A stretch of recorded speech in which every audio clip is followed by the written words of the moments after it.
the presence of recognize the presence of our president, no other than Ambassador Dr. Oyedepo Oyewole, who is the president and the chairman of the Institute of Information Management.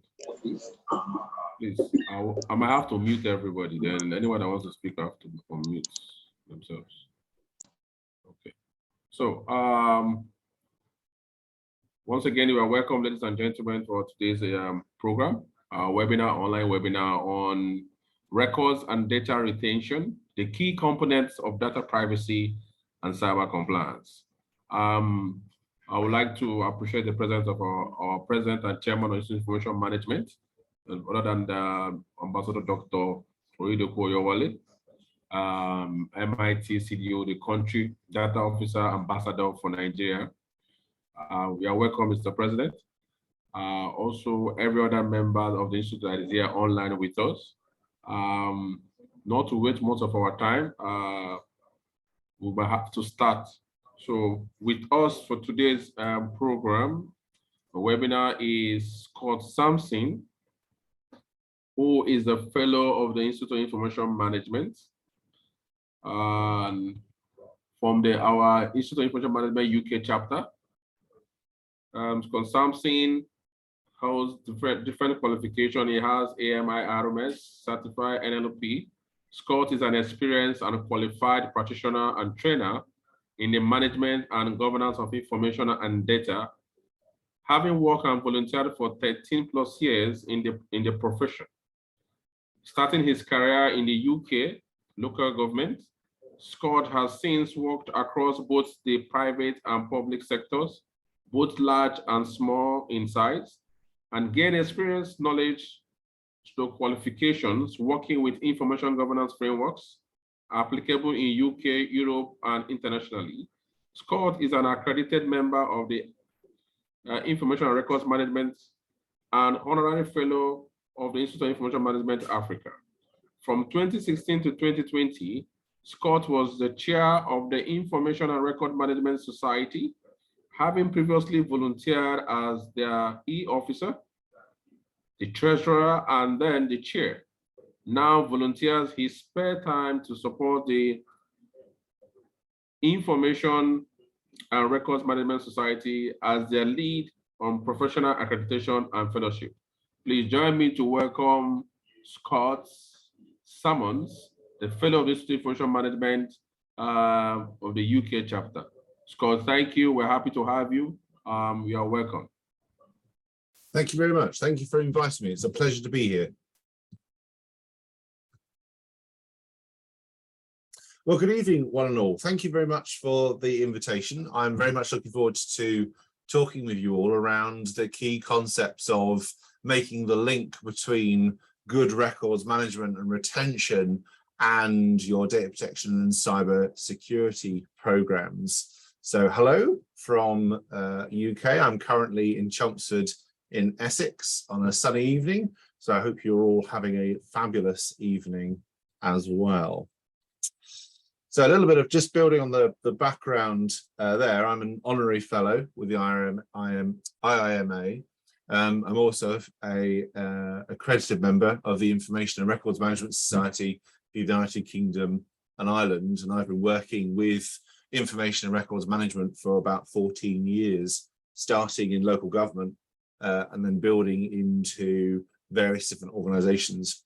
I'm now freelance, so I have my own company, Lighthouse IG Limited, and I now work with a number of organizations, large and small, public sector, what's known as the charity sector here in the UK, as well as some private sector organizations on a range of different projects and bits of work that we do as well. As mentioned there, I was the chair of the Information and Records Management Society for the UK for 4 years, growing them across UK and Ireland. I'm pleased that the RMS has a good relationship with yourselves. And I believe you've been over to our conferences a couple of times. So if you ever get over to the UK and one of our events is on, I do recommend going along. It's quite good. And now I work with them on our professional accreditation and enhancing our fellowship program, similar to yours. So that's enough about me. I now want to have a chat about what we're here to talk about this evening. So the concept of cyber and records management, we could spend all day talking about. In fact, many of us do in our day jobs. So trying to shrine that down into a one evening webinar was a bit of a challenge, to say the least. Therefore, I want to focus on three key things, if I may. The first thing is about the link between finding out what you've got and why that's so important to making any cybersecurity program work. You can't do effective cybersecurity without knowing what you've got. So we're going to talk about that first. We're also going to make the link between understanding how your organization works and how any cybersecurity tools or data protection tools would ever work. And one of the things we're going to look at is a little bit of stargazing into the future as to what a future cybersecurity program might look like. And a lot of them are very behavior based. And in order for an effective cybersecurity behavioral based control to work, you've got to understand the third point there, our information life cycle, how information is generated, moved, stored, accessed, destroyed, whatever, in order to have a lean, mean, fighting castle business machine. So they're the three areas that I want to explore together. I'm going to be throwing some issues out to you, some questions out to you, so I want to know what you think. So please do put comments in the chat area, and that's been outlined by Alexander as well. Thank you very much. Because I will be posing some things to you. So do put chat in the chat box. That's greatly appreciated. Let me start with a quote, because I'm firmly of the opinion of why. Why do we do these things? Why is X a good idea, or Y a good idea?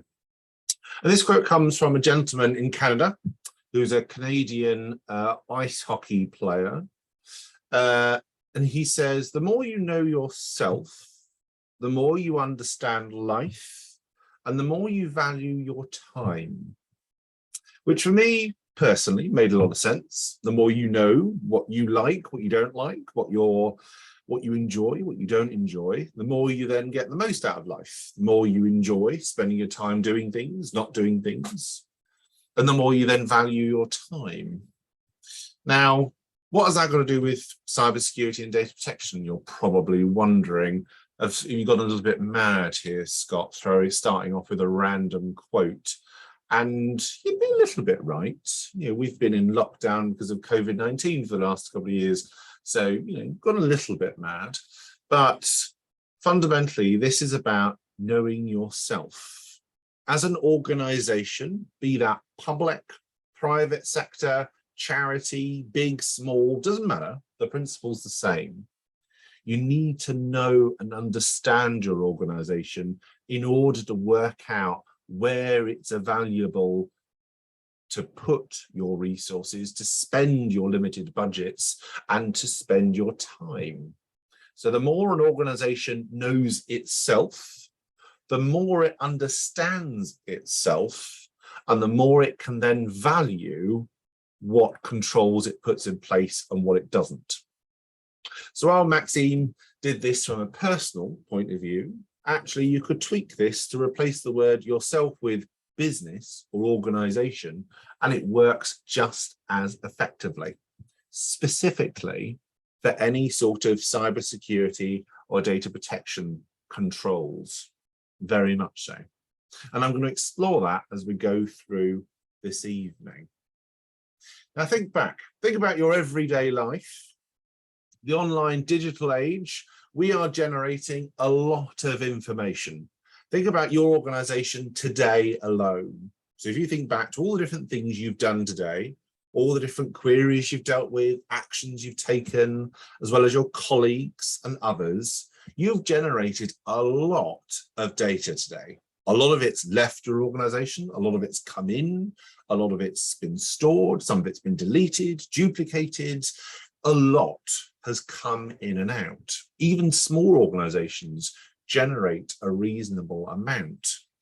Therefore, in the digital age, where it's very easy for me to write an email, create a Word document, build a system, whatever, we're generating a lot of information, a lot of data. Can you therefore, honestly, with your hand on your heart, say that you and your organization has a grip of your data? It can look itself in the eye and say, yes, we have a grip on our data. I know exactly where stuff is coming in, whether it's going out, and therefore I also have a grip of my cybersecurity or my security over that data as well.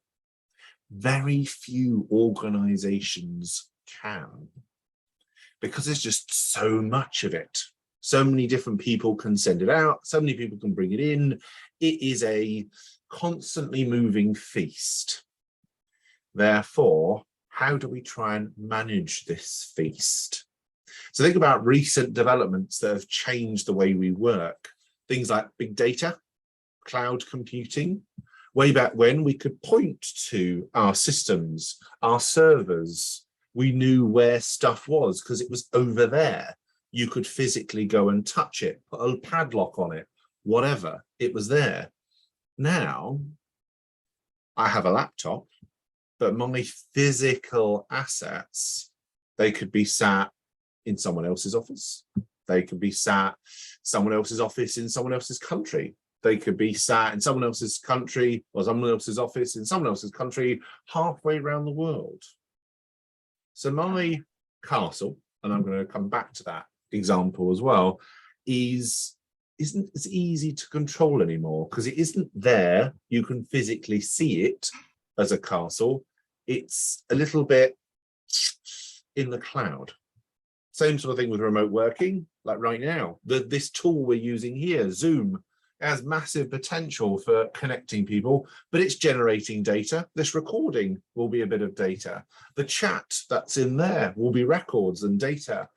If we were to work collaboratively on a document together via Zoom, that would be another bit of information. It's being generated all the time. It's on our smart devices. It's even now in our fridges because they're connected to Wi-Fi and all these other things. So our data, what's important to us and our organizations is here, there, and everywhere. We don't have a solid castle anymore. It's all over the place. And there are some things coming. This is a little bit doom and gloom, fair warning. So we're seeing more and more organizations get involved in what's known as predictive analytics, using a lot of their data or pulling data from their data to then predict the future, predict where products are going to go, faults with products, designs, behaviors, all these sorts of things. Therefore, reliance on good quality, authentic data is going to become more and more important to businesses, charities, government bodies, all of it. It's going to become more and more important. I'm doing a lot of work at the moment with things like predictive analytics, machine learning, AI, especially within local government here in the United Kingdom, because our health service, for example, is trying to use it to help with clinical diagnosis. But in order to make that work, I've got to look after it. Because if someone could easily get in and fiddle with that data set, you could fundamentally change someone's medical diagnosis. That has profound effects on the individual and the organization concerned.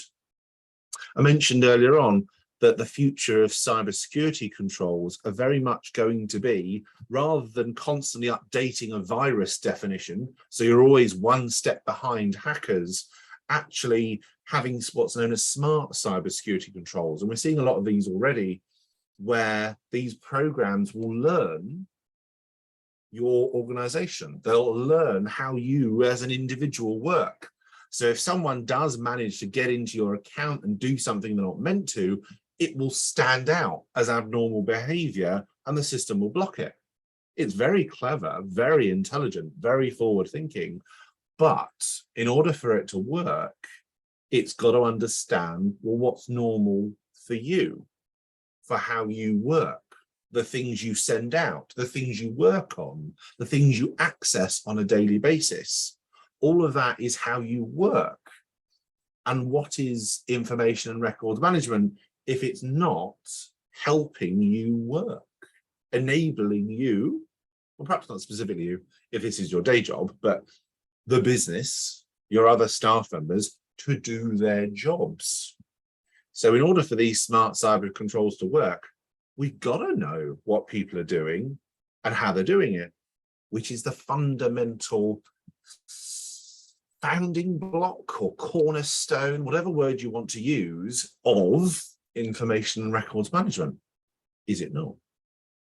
And I'm going to throw something else into the mix because everyone's talking about it, but I'm not quite sold on how it's going to work yet. But you've also got this thing called the metaverse, where according to Meta, Facebook, in the future, the office of the future won't be something like this, where there's a camera and there's a Zoom thing and we're on a chat and a PC. It'll all be virtual. So I'll put a little headset on and then there will be my records, there will be my desktop, there will be all the things I need to access, and there will then be you guys when we have our conversation. That's going to be the future, apparently. I'm not entirely convinced by that. Facebook says a lot of things, but doesn't actually deliver on a lot of them. So we'll see. But even then, if we don't have a grip of the traditional data, your traditional stuff in Word, databases, Excel files, and even paper, are we really going to be ready for the so-called metaverse? Who knows? I'm not entirely convinced personally. On your screens now is an infographic from Cisco, the online tech company. According to them and research they carried out last year, according to Cisco, by 2025, the total global cost of cybercrime is going to be $10.5 trillion US. In 2021, it was 6 trillion. So by 2025, that's going to go up by what? Another quarter to 10.5 trillion US dollars. According to them, by 2030, 90% of the planet, about 7.5 billion individuals, will have access to the internet. So more than just an internet access at work, they'll have internet access at home as well. According to Cisco, cybersecurity spend will go up, or so cybersecurity spend in from 2001 to 2025 will cost globally $1.75 trillion. You've got a link there in the middle where you can find all these stats if you're going to go looking for a few more. But there's some quite profound stats in there, including, you'll be pleased to know, the job market, because this is going to be very much a growth industry. But that big one down there, bottom right-hand side, says that according to this research done by Cisco, we will need to protect 200 zettabytes of data by 2025. Zettabytes, not megabytes, not gigabytes. I think zettabytes, if I remember rightly, in the list is about 3 levels above that. The majority of which, or 50% of which, will no longer be physically on premises. A good 50% of it, if not more, will be in the cloud, being protected by other infrastructure in another location. That presents some opportunities for us, definitely, but it also presents some problems, because if you don't know what you've got, so of this 200 zettabytes of stuff, you've got no idea what 75% of it is, then how are you going to know if your cybersecurity is effective? How are you going to know, or how are you going to avoid the risk of ransomware? To the stat on the top right-hand side there, they're predicting by 2031, the global ransomware damage cost will be $265 billion US. They're also predicting a growth in the cyber insurance market. Unlike most insurance policies, They want you to put effective controls in place. So you're going to need to know what is effective and what isn't. Now, that's enough doom and gloom with that. Let's do a little bit of common sense. So think back to when you used to manage paper records, or some of you may well still do manage paper records. What do you currently do right now?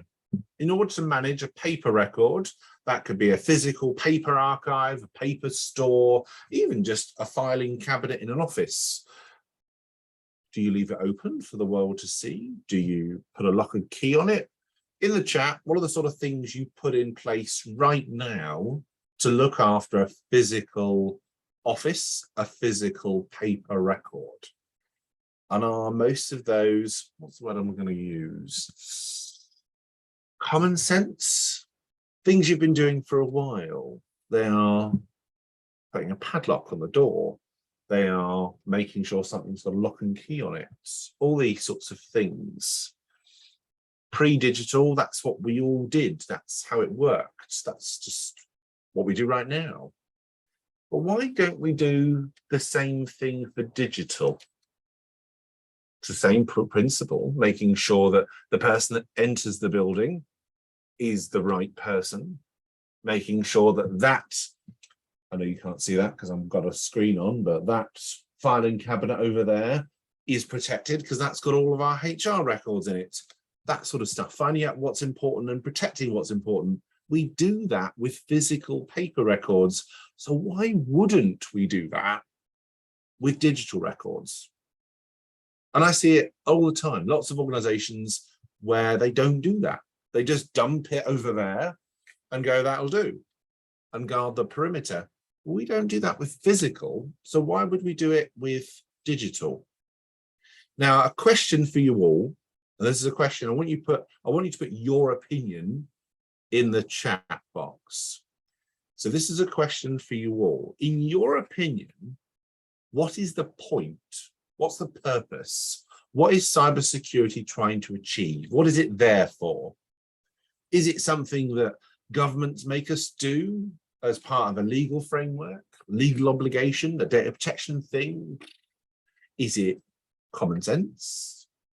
Is it something that we've just been told is a good idea? In your opinion, what is the purpose of cybersecurity? What is its point? What is its reason for being? First comment there, securing the cyberspace for art by all means. I like that. By all means, yeah.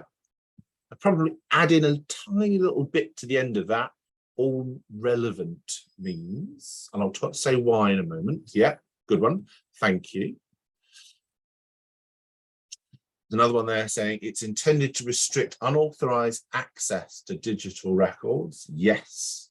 Emphasis on the word unauthorized, because you wouldn't just let any old Tom, Dick, or Harry into your house. You'd make sure only the right people come in. It's exactly the same with the our work stuff as well. Yep.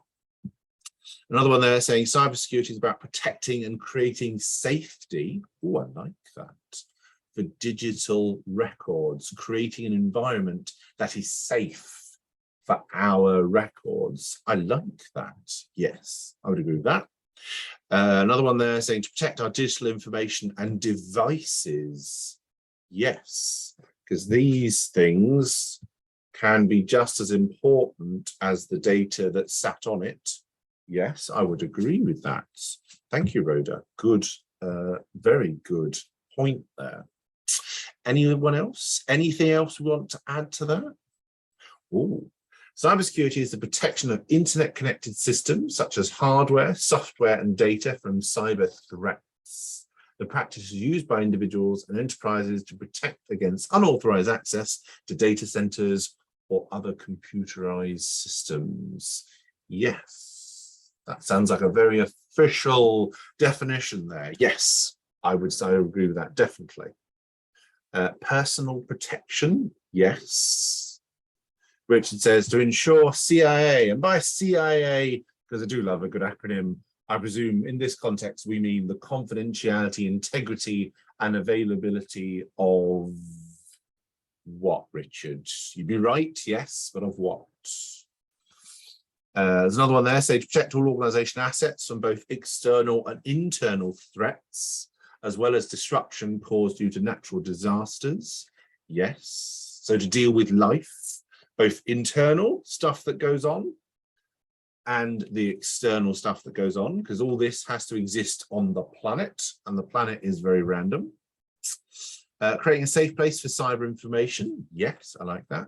Oh, Matthew, yes. To promote data integrity.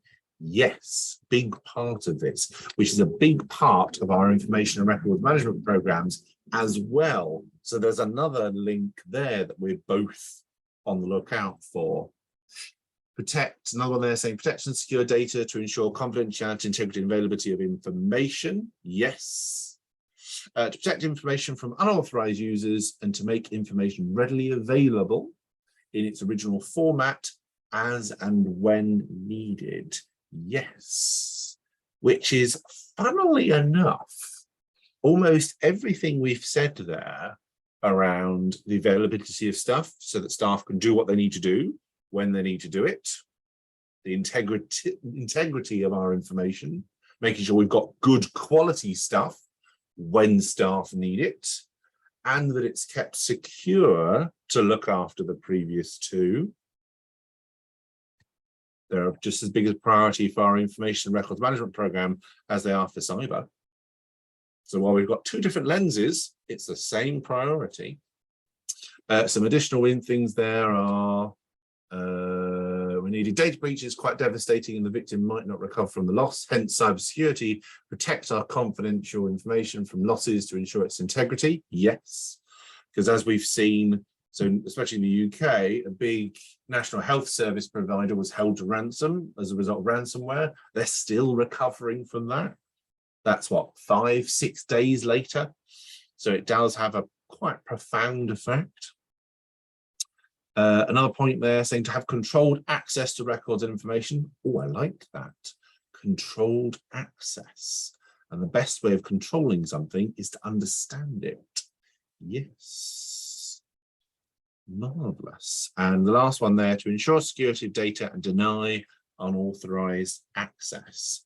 Yes, I would agree with that. So first learning point then. Is the purpose of your cybersecurity program really that different from your purpose running your information and records management program? Yes, we come at it from different lenses. We might have different concerns, but fundamentally, we're after the same thing. We're going for the same goal. We're after the same objective.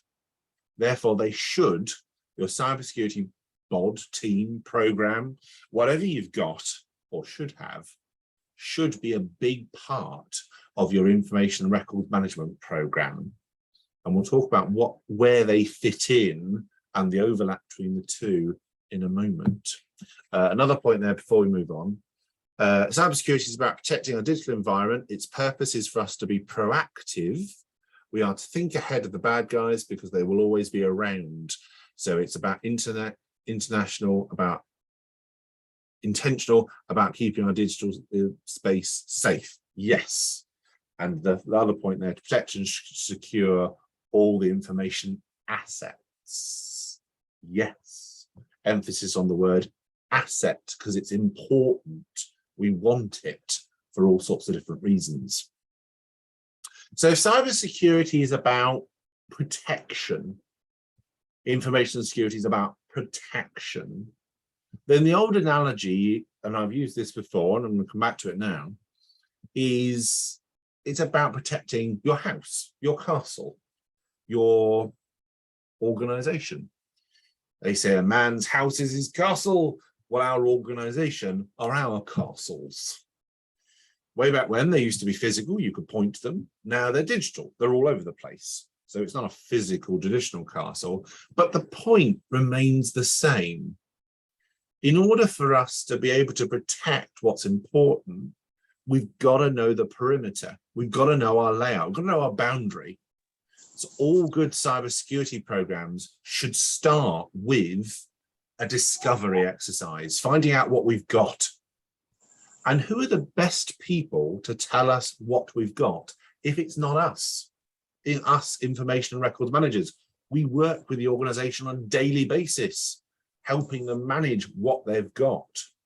Therefore, the best person or the best function to help cybersecurity answer that very first question is us.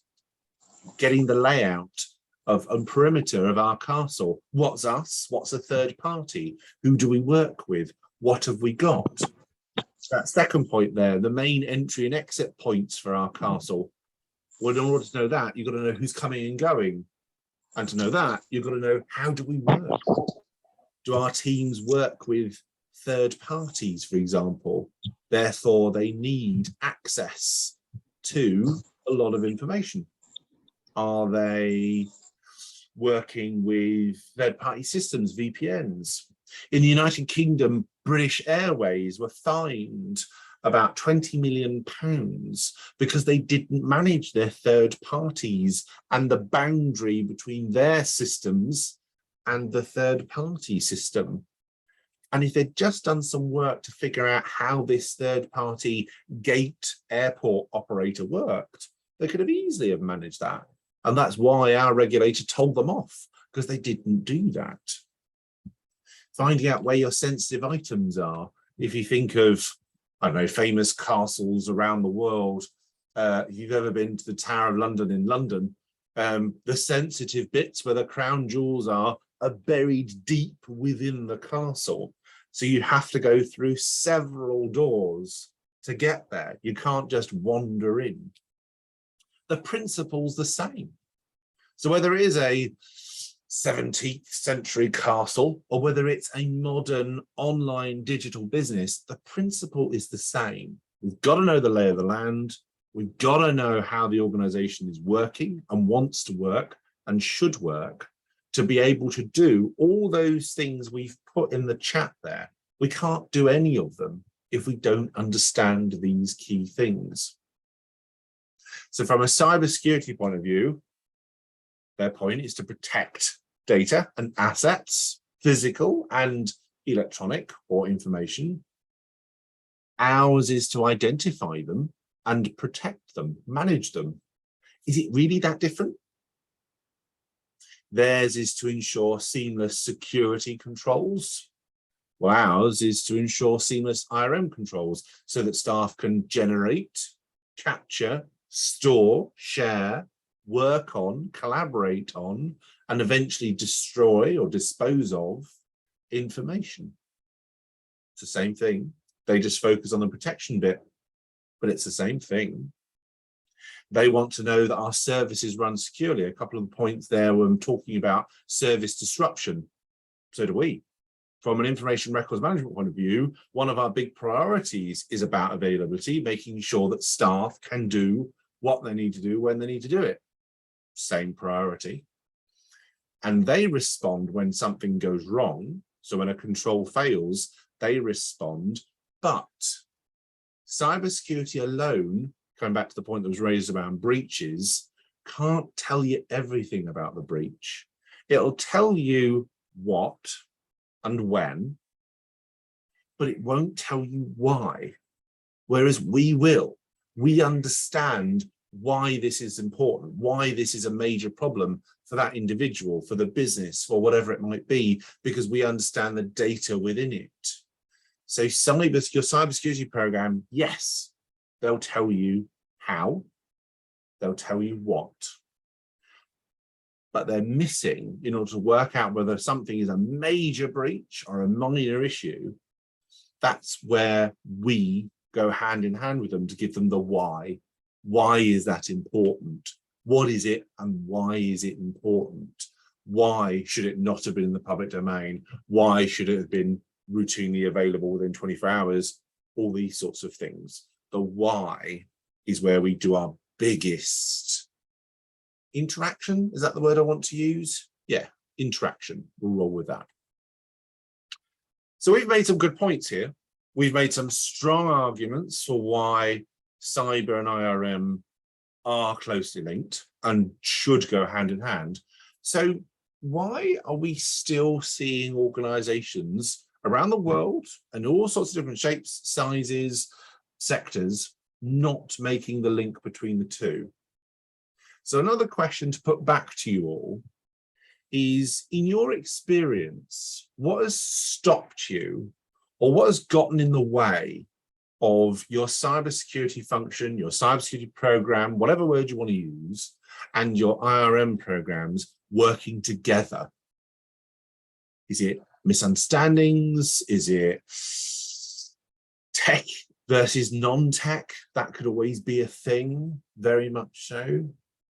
What has, in your experience, what has stopped the joining of the two in the past? Could even be budget. We just don't have the money to afford a cybersecurity person, therefore we do it, but we don't have the money to join the dots, or we're firefighting, or all these sorts of things. In the chat, in your experience, doesn't have to be a job today, it could have been in the past, where you've seen something that's gotten in the way of linking the two together. Could be time, could be the organization is just too big, it's massive. I've seen that with a few when I worked for Ford Credit, which is a pan-European bank or global bank, the banking arm of Ford Motor Company. Just too big. Trying to do an effective joined up program between IRM, data protection at the time, and cybersecurity, just too big, far too big. So what do you think? What's, in your experience, what has gotten in the way? What's stopped us linking them in the past? Could be something you've heard of, something you've seen, something you've read.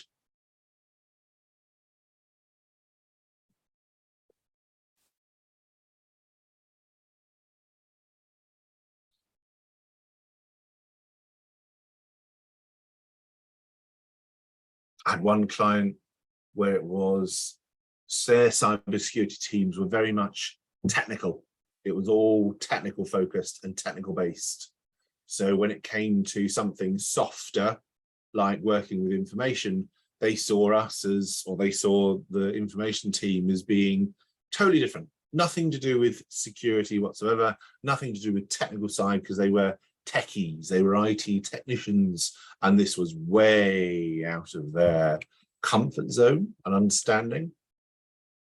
So you've got knowledge, you've got budget, resources, understanding, all these sorts of things get in the way of trying to make the link. So how can we try and make those links ourselves? How do we get to a position where we link the two together? Well, the first thing is make sure you've done. So any cybersecurity program must start with a discovery program. Whether you're looking to implement ISO 27001, 27000, PCI DSS, payment card industry, data security standards, cyber essentials, doesn't matter what it is, all of them start with a discovery program. What have you got? Where is it? In what format? What's it being used for? Who's using it? What's the retention on it, etc. So if you've done that piece of work already, brilliant. When it then comes to going for something like a formal certification, PCI DSS compliance, whatever it might be, that should start. You've got that already, so you can reuse that information. If your organization hasn't done that discovery work yet, then that's one of your biggest arguments for doing it. So have you spoken to your cybersecurity teams around, look, we need to both join forces here to make the case for a good, thorough data audit to find out what we've got and what we haven't, because it will show efficiencies and it will reduce costs. Otherwise, you're paying for things that you don't need. From then, we then assess it. What's important? What isn't? How sensitive is it? How delicate is it? Especially for some of our legacy systems, legacy papers, that sort of stuff. That will present a series of risks, threats, to the integrity, confidentiality, and availability of that data. And if we've then got, that's your action plan. So if your execs, your C-suites are looking for an action plan on cybersecurity, they're looking for assurance on cybersecurity because it is a big topic. Every organization is talking about it and concerned about it. Those two steps right there give you the beginnings of an action plan. It starts to give your exec the assurance that they're looking for because you've diagnosed the problem. And you're starting to come up with a plan to treat the problem, a plan, a forward-moving beast. And that's what all regulators, government or other, are looking for. They're looking for that forward plan as well, that assessment and implementation. And if you're then able to implement things and show that it's working, so even if you pick one area as a small example or a target area first, and then expand it out, that works quite well. So one organization I was in, we picked one area where we targeted that first as a little target area. So it was one of our outlying offices, did that first, then replicated it elsewhere. We were able to demonstrate, physically show someone, look, this is working. This works, the two of us together. Now, I'm going to presume all of you have seen this before, the information lifecycle. How information is created, stored, used, shared, archived, or eventually destroyed. So have you used this to pull out where some of your cybersecurity threats might be? So for example, where do staff generate data? Are they generating it internally or is it being generated externally via third party? If it's external, coming internal, you've got a security threat. Is that being dealt with? So some of the risks that already are on your risk registers or should be on your risk registers, have you married them up to the information lifecycle so that those security risks, threats, actually reflect what you're doing and what the key risks are at each stage? Because again, cybersecurity risks don't just materialize out of thin air, they come from somewhere. And the best way of working out what risks you face is to look at the life cycle. What issues have we got around creation, storage, physical or other, use? Are we working with lots of third parties? Therefore, we've got issues with sharing. Do we archive internally or do we do it externally? If it's external, how do we look after the security around that? And what about its destruction? One of the first big fines in the UK when our commissioner received their fining powers was for an NHS trust that thought they had disposed of a number of servers securely, but they hadn't. The third-party supplier was not lying to them, but there were not effective controls in place to ensure that that server was securely destroyed. Therefore, it ended up on eBay and they were fined accordingly. So the life cycle can help find out where your key risks are and where your threats are to ensuring that life cycle works effectively. It's quite a useful thing to do. So where are you right now? Both in your information records management compliance program and in your cyber compliance program, where are you? If most people tend to be around this sort of bit, around the risk and action bit, and tend to get operationally stuck there because they've done some risk assessments way back when. Now they're spending their time managing their cyber controls. But have you ever done a piece of work to actually look at the data you've got, discover what's there, what third parties you have, and to genuinely review it, go through it, which is what our reason for being is, to do some of that. That will then leave us with what our genuine risks are, so we can then make efficient, going back to a couple of the points I made in the chat, actions, and then ongoing review. And it won't be as much of a, what's the word I'm looking for, budgetary sponge as some other things. So key things to look at in your internal programs is for your governance of your IRM or your IG program, depending on what word you want to use, is cyber, be that the head of cyber, the person responsible for cyber, whatever, are they part of your working group? So if you have, like most of us do, you have a working group or a board or whatever word you want to use for setting policy and direction on your IG framework, are they on that board? They should be. They are a key stakeholder to this. So one of your target objectives should be to bring them in, get them at that meeting, talking about and looking at the same things you are. Otherwise, they'll always be over here, not quite aligned with what you're doing. They are a key stakeholder, so bring them in. Work out who's responsible for both cyber and information governance at board level. Is it the same person? So many organizations have what's known as a CIRO, a senior information risk owner at board level, and they look after cyber as well as all other information risks. That could be a legitimate thing to do. In a few organizations over here, and a similar thing around Europe, it's mandatory, but globally, depends. It's just a good idea. Many banks do it as a good idea. It is a very good idea. So who is that for your organization? If it's two separate people, so you have a director responsible for cyber and a director responsible for everything else IG, do they talk to each other? Are they part of a dedicated board looking at information risk? If they're not, they should be. Because again, they're two directors where their levels of responsibility will overlap and align. So they're natural allies. So can we bring them together? Do your cyber procedures and your information management procedures complement one another? Or do they conflict one another? Because if they're constantly brushing up against one another, because cyber or IT security say one thing, we say something else, then again, there'll always be friction there. Do you, again, operationally talk to one another?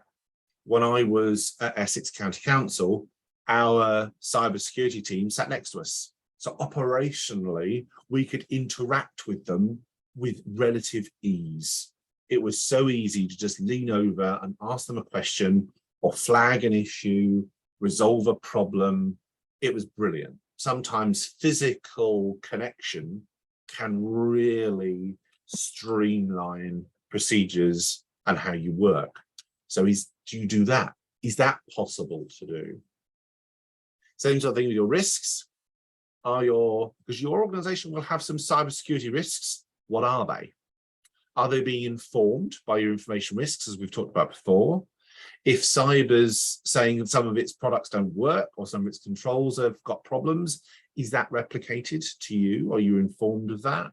So linking to the previous points, your risks, are they integrated? If they're not, they should be. Because cybersecurity in of itself isn't a separate risk. So the fact we have a risk of, I don't know, someone hacking the network, so what? Someone could hack into a network and it means nothing. So the risk of hacking in of itself isn't a separate risk. It's a, well, so what? What is it that hacking will cause? And do you join the dots with that or not?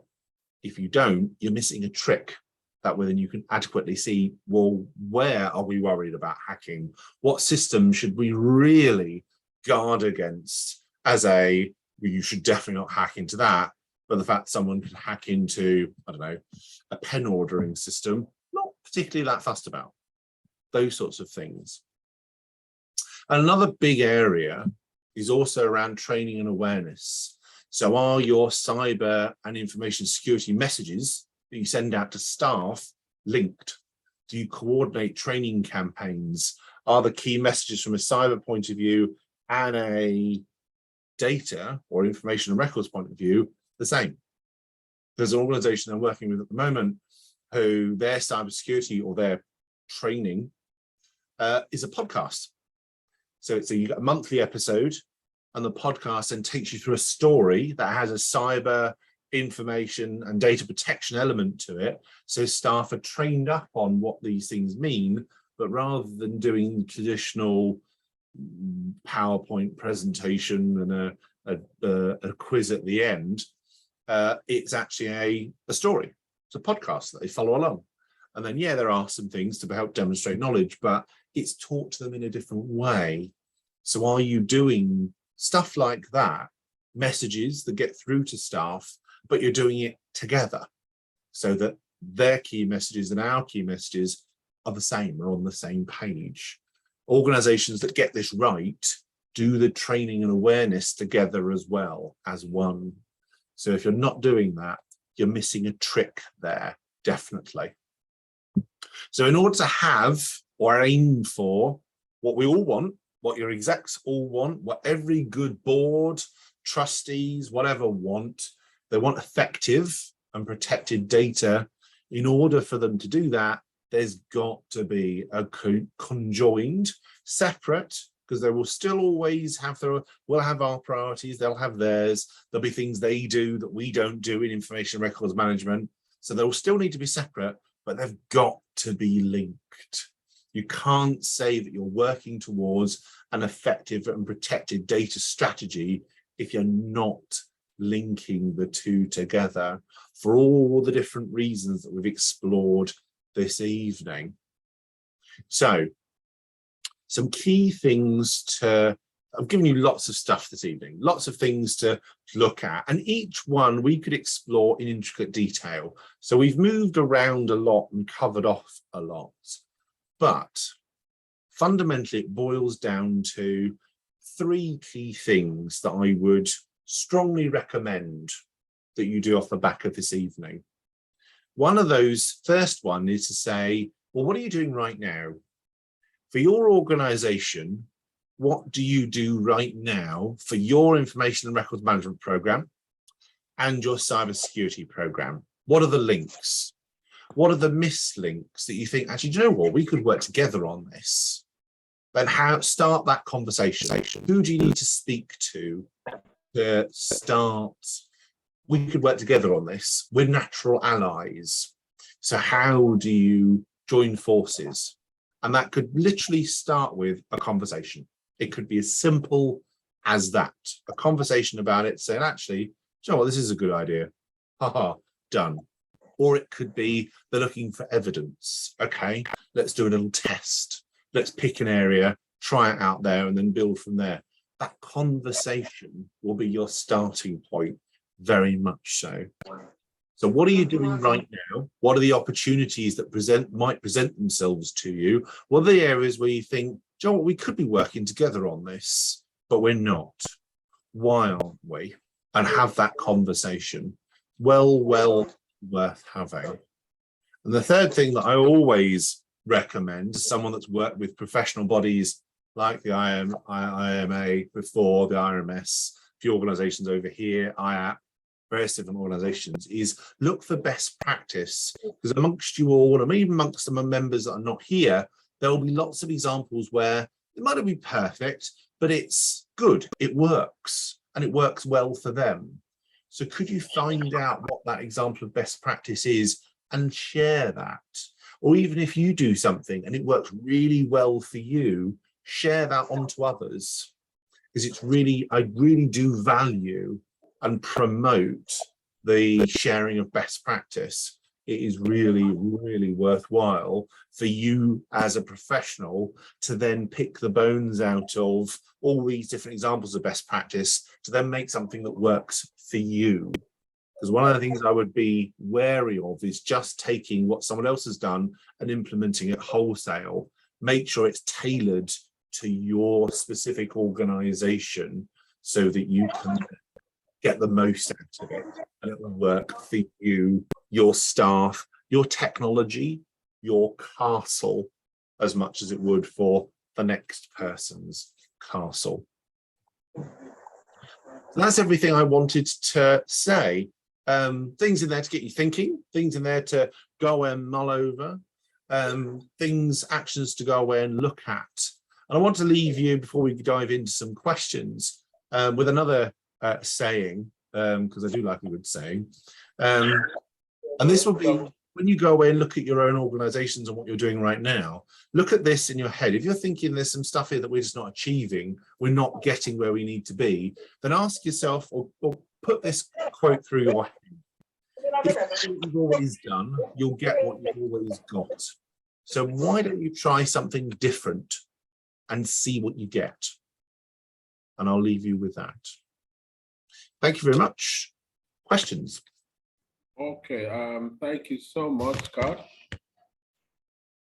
We appreciate that. That was a very good presentation. Please,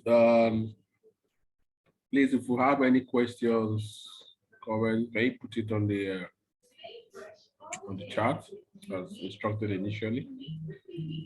Do we have any questions?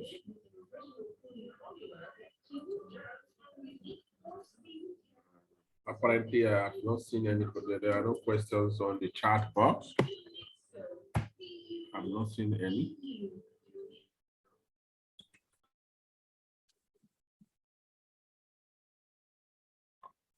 So thank you very much, Scott, for that beautiful presentation. Apparently, there are no questions on the comment box. That shows that it was a well-detailed and delivered and simplified presentation. Thank you very much. Thank you for having me. I really enjoyed it. Yeah. So I would like to call upon the president of the institute. Here we have the various members of the institute here. Thank you, everyone. Please, if you have any requests, send it to training@im-africa.org, just in case. Thank you very much, Mr. Nago. Right, sir. Thank you, Scott. That was a wonderful presentation. I think we all have learned, and it's good to have the opportunity to learn best practices. You know, we're so much grateful that ultimately you're able to deliver this, because if I could recollect, we're supposed to have this particular webinar sometime, I think March or April, early in the year. So it's good having you. We hope when next we call on you, you oblige us and also come share some of your knowledge with us. Thank you so much. I'll be happy to. Thank you very much. Yeah. So, Mr. Nago, over to you.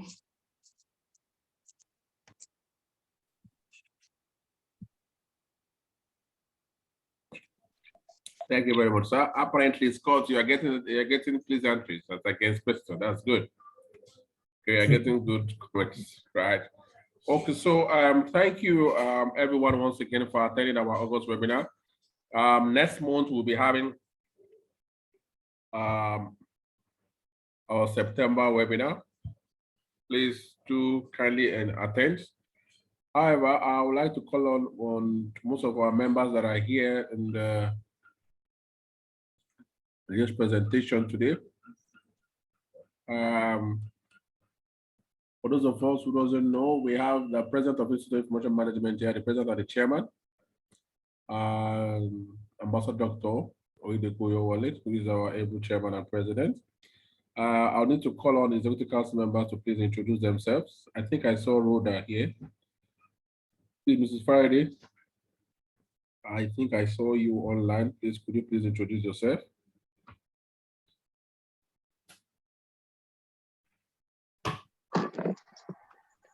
Thank you, Mr. Nago. Good evening, everyone. Good evening, Mr. President, Mr. Scott. Thank you very much for that beautiful presentation. My name is Mrs. Rhoda Faraday, the Secretary to the Governing Council and a fellow member of the Institute. Good evening, all. Thank you. Okay, thank you very much, Mrs. Rhoda Faraday, for your introduction. My able self, I'm the Executive Council member for PR and sponsorship for the Institute. A lot of people are asking questions about the slide. So please, the slide we provided to members that is in good standing with the Institute. send your request to training@im-africa.org, and that will be there. Apparently, the institute usually share this recording on the institute page on Facebook. So if you are not following the institute on Facebook or connected to on the Facebook, you might not be able to have the slide. So please, we also give attendance certificate. So please, we will normally give attendance certificate for those members that is in good standing for attending the webinar. So it will be kind enough for those of us that are not members to please join the institute. We have our induction coming up this month. We have live pile of induction programs coming up in August, September, October to November to December. Please, we urge you to visit our website, right? For any further information about the institute is on the website. And just to note that the institute is currently having an awareness and training on digital transformation and data protection for public and private sector. Please, we would like you to indicate your interest or your organization interest for such thing for the public and private sector so that we can reach that. I'm getting requests on how do we get the page. So when you go to Facebook, search for Institute of Information Management for Africa, Nigeria, you will see the page to join the page. Someone is raising up his hand. So I think we use the comment box, please. Mr. President, if you permit, can we take the raising up a hand for people that want to speak? Before we do that, I think we have some of our UK board members online. I think we should also give them the opportunity to give themselves. Okay, apologies, please, my able fellow colleagues. I'm not, I didn't see you guys. Thank you. Please, UK board members, please, could you please introduce yourself to this event, please? The UK board members of ICT Information Management for the UK chapter, please introduce yourself. You can unmute, please.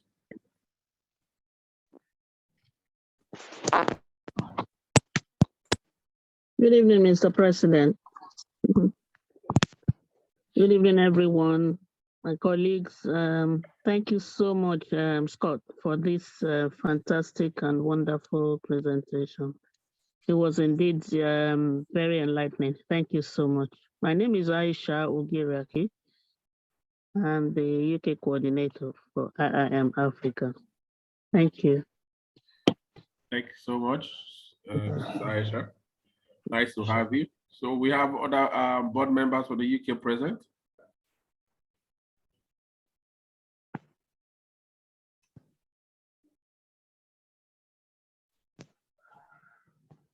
Okay, so if you don't have any other members that there, I think I have someone raised up his hand, but his hand has been lowered now.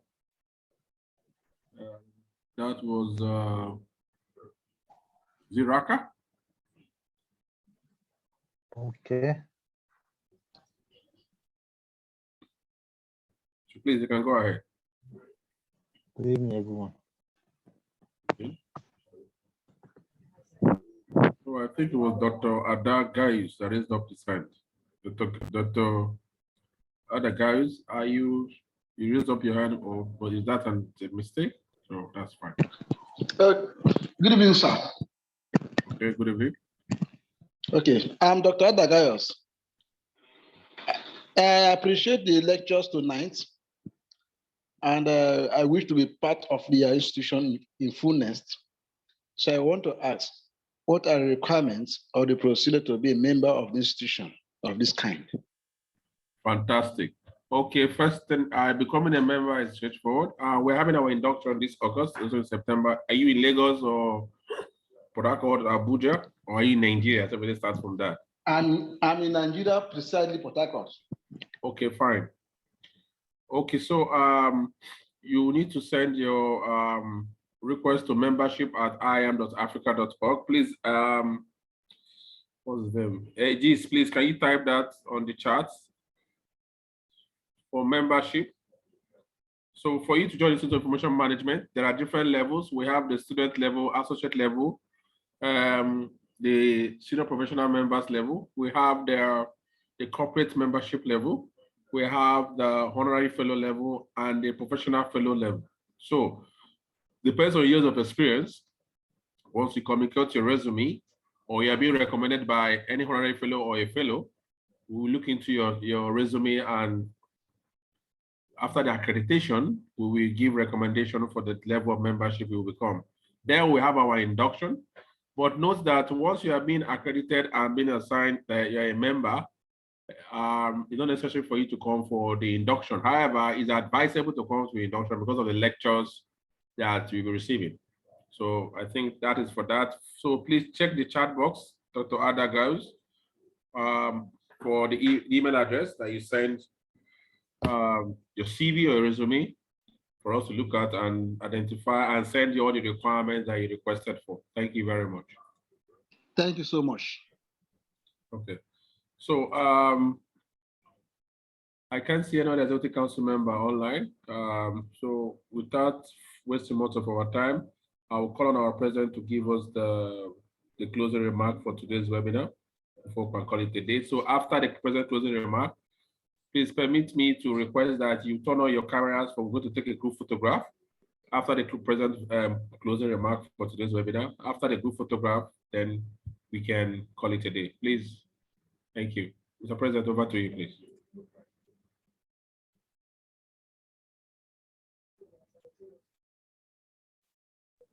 Thank you very much, Mr. Anago. Thank you very much, distinguished ladies and gentlemen. We thank you for your time, for being part of the August 2022 webinar. We hope and look forward that by the time we'll be having that of next month, you equally join us, because this is supposed to be more of continuous professional development for us as professionals. We need to be up and doing and continue to learn international best practices, talking about how we execute our functions as professional data, information records, content, archives, and knowledge management. So the Institute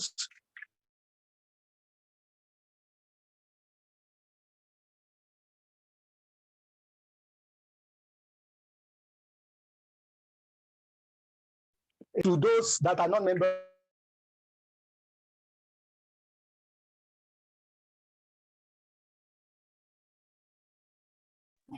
On that note, I want to say a very big thank you once again. I wish us all wonderful night rest and warm regards to the families.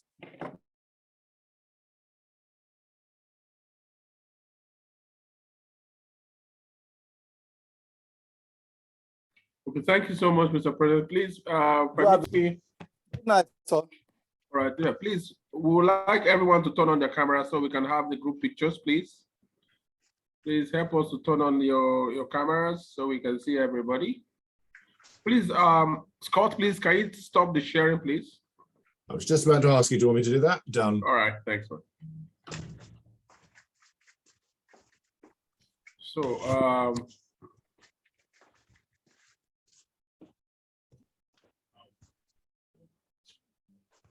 so just give me a minute. We have like 2 pages of this. So I'm going to be taking the first one. All right, so 1 second.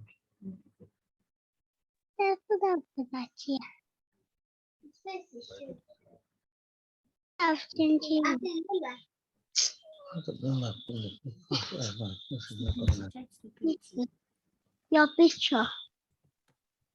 Give me a moment. Okay, so.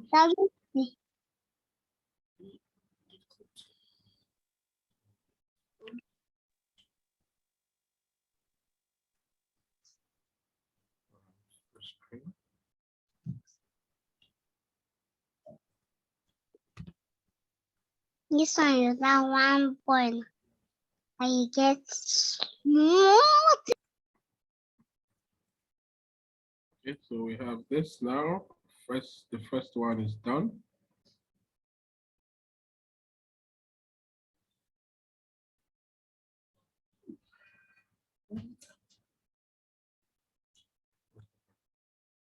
So just a minute, 1, 2. Can we have a smile for the first group? Okay, thank you. Save this one.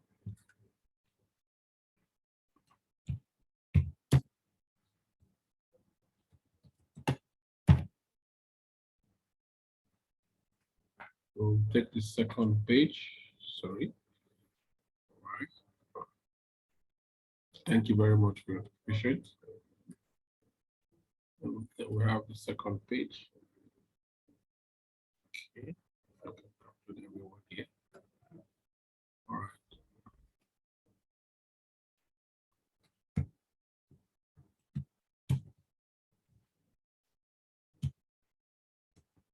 Okay.